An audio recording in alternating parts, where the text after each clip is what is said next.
왜 김도기 씨가 지나간 자리에 사람들은 모두 죽거나 사라졌을까요? 왜 거기서 당신만 살아남은 거지? 이자들은 전 세계 수많은 범죄 가맹점을 거느리고 있어요. 시드머니만 있으면 확실하게 땡길 수 있다. 도움 좀 받읍시다. 저 택시 회사 사람들은 어떻게? 그냥 다 정리해버리는 건 어때? 내 말 들려요? 공씨? 안녕하세요. 드리당입니다. 이번 주 모범택시 5283이 향한 곳은 문제의 섬 삼흥도였습니다. 단순한 중고사기 거래 피해인 줄 알았던 의뢰에서 계획적이고 조직적인 범죄의 냄새가 폴폴 피어났죠. 지난주에도 예측해보았던 중간 빌런 5명의 정체가 서서히 드러나고 있습니다. 무지개 운수 식구들도 5명, 중간 빌런도 5명, 5대5의 팽팽한 대결이 예고되며 긴장감을 끌어올리고 있습니다. 이번 주 중고거래 사기 피해의 역관광 정리와 거대한 범죄가 기다리고 있는 삼흥도에서의 미리 보기 그려보겠습니다. 어린아이와 임산부를 상대로 한 중고거래 사기 피해가 무지개 운수에 접수됩니다. 아이디마저 낚시왕인 판매자가 아빠를 살뜰히 생각하는 소녀의 마음을 뭉개는 것부터 시작이 되었습니다. 애 어른 가리지 않고 사기 행각을 벌이는 이들은 총괄을 중심으로 돌아가는 고소득 알바생들입니다. 아이가 사기당한 장갑을 찾으려 추적한 주소지에는 또 다른 중고거래 사기 피해자가 있었죠. 가정이 풍비박산나고 뱃속 아이마저 유산한 피해자가 생을 마감하려 하는 모습이 아슬아슬 너무 안쓰러웠습니다. 사기를 당한 것도 분노가 치미는데 가해자로부터 연쇄적으로 당하는 보복 행위를 보고 있자니 그 상황이라면 누구라도 공황 상태가 될 것만 같았어요. 사기 피해를 당한 뒤 판매자의 글들에 일일이 신고를 하고 사기 피해를 주의하라는 댓글을 단 게 시작점이었습니다. 사기범들이 피해자의 연락처와 주소지, 계좌번호까지 모두 알고 있어서 보복을 당하는데 속수무책이었습니다. 배달 지옥에 알지도 못하는 거래를 조장해 사기 가해자로 몰리게 하고 신상과 허위 사실을 유포하기까지 했습니다. 연락처를 바꿔도 이사를 가도 보복행위가 지속되면서 끝내는 거액의 돈을 줘야만 멈출 수 있는 지옥이었죠.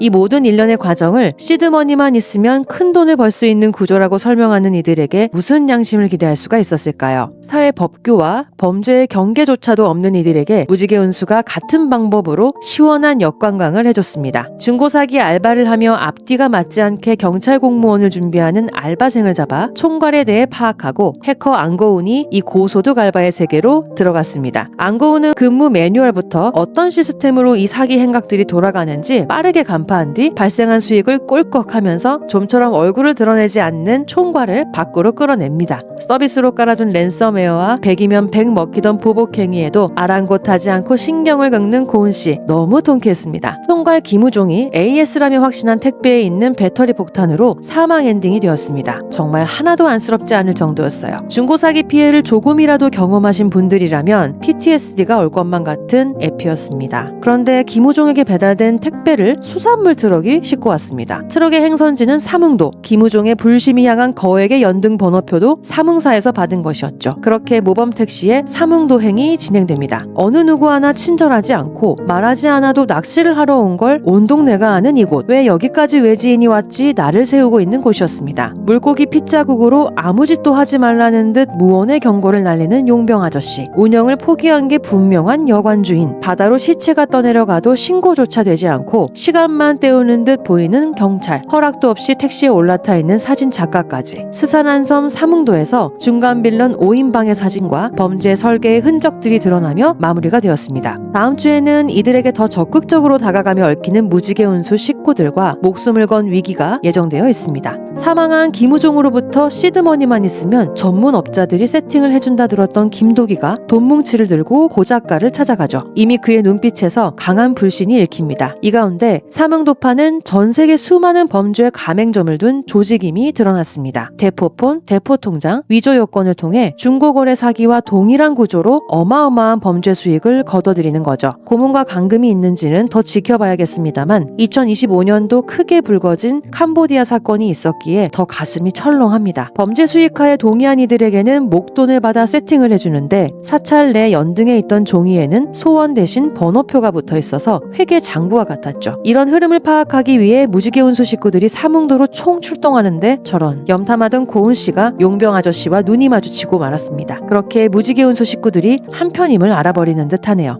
그냥 다 정리해버리라고 진행시켜 이경영 배우가 분한 서황 주지스님의 목소리가 들립니다. 나란히 누운 무지개 식구 3사람과 경찰이 운행하는 보트에 몸을 실은 장 대표가 불안불안합니다. 약물 투입 뒤 나룻배행이 예고된 내구의 모습. 시즌3 무지개 식구들에게 최대의 위기가 온 것 같습니다. 이번 시즌에서 아직 조력자가 등장하지 않았던 만큼 다음 주 조력자의 등장이 무척 간절해지네요. 모범 택시라면 이들을 죽이지 않을 거라 믿지만 삼흥도의 스사남이 잊히지를 않습니다. 홀로 남은 김도기에게 고 작가가 묻습니다. 왜 김도기 씨가 지나간 자리의 사람들은 모두 죽거나 사라졌을까요? 왜 거기서 당신만 살아남은 거지? 고 작가는 이미 김도기에 대해 알고 있는 듯합니다. 어떻게일까요? 먼저 고 작가는 전직 비리 검찰 출신으로 알려져 있습니다. 12화 말미 김도기 기사가 삼흥사에서 집어든 펜에 사법연수원 검사동호회라는 글자가 표기되어 있었죠. 검사 출신인 고 작가가 김도기 그리고 무지개 운수에 대해 알아내는 건 사실 식은죽 먹기였을 것 같습니다. 게다가 도박업체 프로그래머 출신으로 알려진 삼흥장 여관사장 여예림이 있죠. 안고운도 알아내는 정보들을 여예림이 검색하지 못할 리가 없습니다. 나아가 거대 범죄 조직 삼흥도파가 비단 이번 중고거래 사기 사건에만 연루되지 않았을 가능성도 있습니다. 시즌3의 큰 줄기들은 야쿠자가 벌인 도박게임, 중고차 거래 사기, 승부 조작과 스포츠 도박, 엔터 사업 내 성상납과 착취, 이번 중고거래 사기 등이 있습니다. 하나의 커다란 연결고리들이 보이는 듯 하는데요. 이 모든 범죄를 총괄하며 사업을 벌여온 이가 이번 시즌의 끝판왕 최종 보스 해각일 가능성 충분하지 않을까요? 때문에 삼흥도파 역시 김도기의 등장이 본인들이 죽거나 사라지기 위한 방문임을 직감적으로 인지하게 되는 거죠. 가장 큰 악에 점점 더 다가가는 무지개 운수와 이들에게 닥친 역대급 위기는 어떻게 타파될까요? 그럼에도 불구하고 악을 심판하는 무지개 운수, 불멸의 무지개 운수임을 믿지만 그 과정이 어떻게 펼쳐질지 너무 기대가 됩니다. 돌아오는 금요일과 토요일 9시 50분 채널 SBS에서 함께 달리시죠. 오늘도 내일도 드라마 리뷰는 드리당.